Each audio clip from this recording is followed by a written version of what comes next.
When it comes to unexplained and mysterious things in Thomas and Friends, there is one thing that has remained an impossibly elusive thread for over nearly 20 years. It's a conundrum, a puzzle that has never been solved, that has baffled scientists and historians ever since. And that question is, why is Bertram so brave? What did he do that earned him the nickname of the Old Warrior?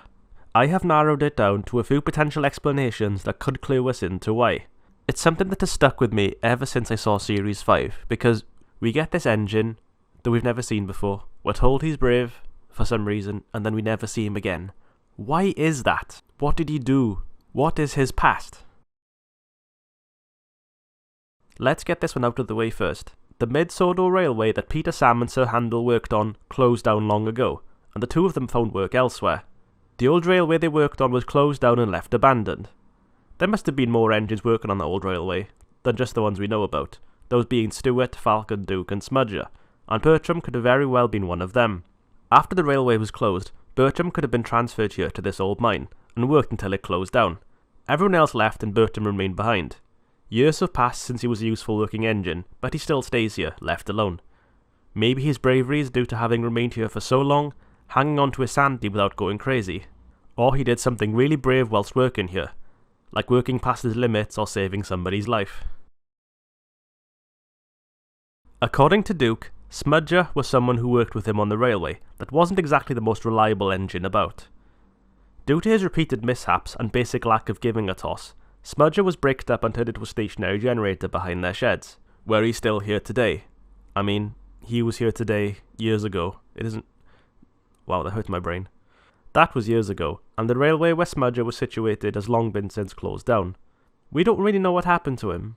Was he left there abandoned? Was he smothered in dirt and debris when it became overgrown? Was he removed and scrapped? By the time we see Bertram in Series 5, it's been years, decades even, since Smudger's story, assuming he's real and Duke wasn't just telling fibs. When we do see Bertram, this is his face. That is Smudger's face. Now, what if... Now bear with me here. What if Smudger was taken away when the Mid-Soda Railway was closed down and rebuilt, given a new body and a new name, a fresh new identity, a clean slate so he can prove to the world that he really is a useful engine? Smudger was no more, and Bertram came to be. I know it sounds a bit far-fetched, but the Festiniog's Railway No. 4 engine, Palmerston, was converted into a stationary boiler for a while, just like how Smudger was turned into a generator, and it was then later restored to working use, where it still works today. So there is a real-life precedent there. Now this last one, you're gonna have to bear with me here. Get your tinfoil ready, because we're going for a wild ride. If you were to stop the video right now, after those two theories, which, you know, maybe, then that would be fine. But if you're prepared for some really wild stuff, then hold on. What if Bertram is actually Burnett Stone from the Magic Railroad? I know what you're thinking. Oh, this is insane, you fool! Well, no. I think it's possible. Here's why. During the film, Burnett is super depressed and struggling to get his engine lady working, after an evil diesel named Diesel 10 crashed her years ago. When Diesel 10 comes back, he's once again trying to destroy Lady. Burnett is keeping Lady hidden from this terrifying evil diesel, and in doing so, you could say that he's very brave. At the film's climax, Lady is restored, and Diesel 10 is defeated, so Burnett can rest easy. But then, during the events of one of the specials that I kind of forgot the name of because I didn't watch anything past Series 5, Diesel 10 comes back. What if Diesel 10's return triggered some sort of PTSD and sent Burnett into a meltdown, leading him to try drastic methods at making sure Diesel 10 never finds him again? Naturally, the most likely outcome of this was to employ the use of magic, or some twisted scientific experiment, to turn himself into an engine and hide out in an abandoned mine. His signalman is fully aware of this absolute ordeal he has endured throughout his life, that's led up to this point, including the events of the movie and the pain he had to endure in becoming an engine like this. I imagine that was really painful.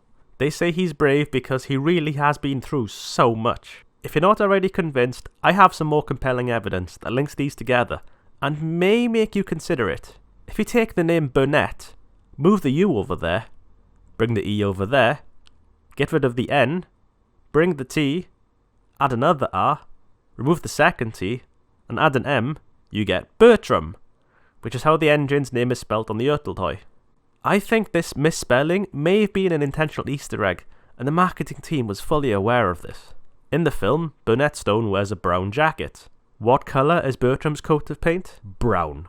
The movie's writer and director Britt Allcroft also served as producer and co-writer of Toby's Discovery. Maybe she had this link in mind. She wrote both of them.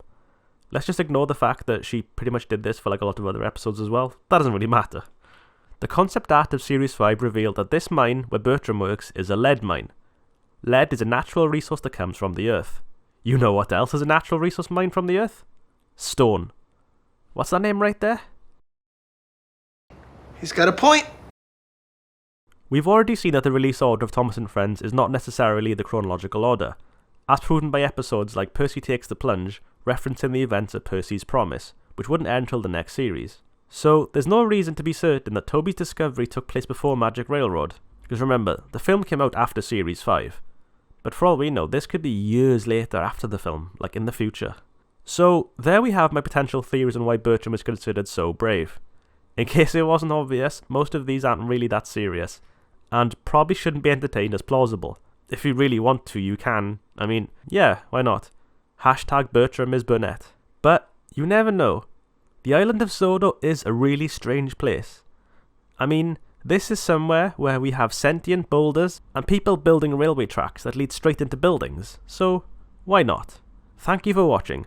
Please let me know of any theories of your own of why you think Bertram is considered so brave, and I'll see you next time.